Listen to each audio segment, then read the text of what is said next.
Indonesia, sebuah negeri yang kaya akan sumber daya alam dan keindahan. Namun, di balik keindahan ini ada cerita kelam yang berlangsung selama lebih dari 3 abad penjajahan Belanda.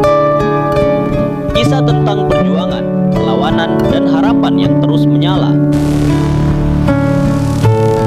Pada tahun 1596, Cornelis de Houtman tiba di Banten, membuka jalan bagi Belanda untuk berdagang rempah-rempah. Pada 1602, VOC didirikan sebagai perusahaan dagang yang memiliki kekuasaan seperti negara, termasuk membuat perjanjian, membentuk tentara, dan memonopoli perdagangan. Demi keuntungan, VOC menerapkan monopoli ketat yang menindas rakyat. Petani dipaksa menanam tanaman tertentu seperti cengkeh dan pala, sementara rakyat yang menolak diperlakukan dengan kejam. Namun, VOC tidak bertahan lama. Korupsi dan utang yang menumpuk membuat VOC bangkrut pada tahun 1799. Kekuasaan kemudian diambil alih oleh pemerintah kolonial Belanda. Penjajahan berubah menjadi lebih terstruktur dengan eksploitasi besar-besaran terhadap kekayaan Indonesia. Rakyat Indonesia tidak tinggal diam. Perlawanan demi perlawanan terjadi di berbagai daerah.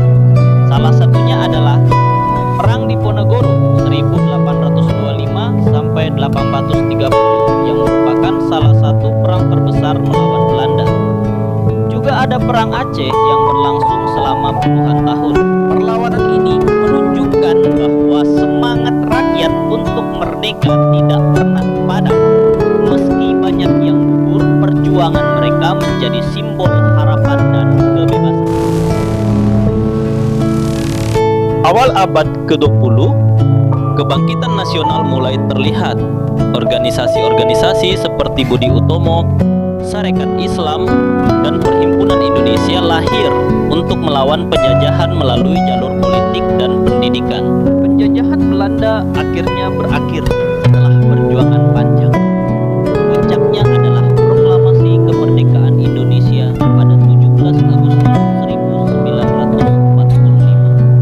Meskipun Belanda sempat berusaha merebut kembali kekuasaannya hingga tahun 1949. Kemerdekaan bukan akhir perjuangan, melainkan awal dari perjalanan panjang menuju bangsa yang merdeka seutuhnya secara politik, ekonomi, dan sosial. Pada tanggal 17 Agustus 1945, Indonesia memproklamasikan kemerdekaannya. Namun sesungguhnya perjuangan belum berakhir. Kemerdekaan itu tidak otomatis menjadikan negeri ini damai, sejahtera, atau kuat. Justru disinilah babak baru perjuangan dimulai, mempertahankan kemerdekaan, menyatukan bangsa, dan membangun fondasi negara. Lihatlah anak-anak kecil yang berbaris menyanyikan Indonesia Raya. Mereka adalah benih masa depan. Di ruang-ruang kelas, di ladang-ladang hijau, di layar-layar komputer kecil, mereka belajar, berjuang, dan bermimpi. Sementara di balik layar, petani muda menanam harapan dengan teknologi, wirausahawan lokal membangun solusi dari garasi sempit. Di desa, kota, pesisir, dan pegunungan, semua bergerak. Satu langkah kecil, satu demi satu. Karena mereka tahu, Indonesia emas bukan hadiah, tapi janji.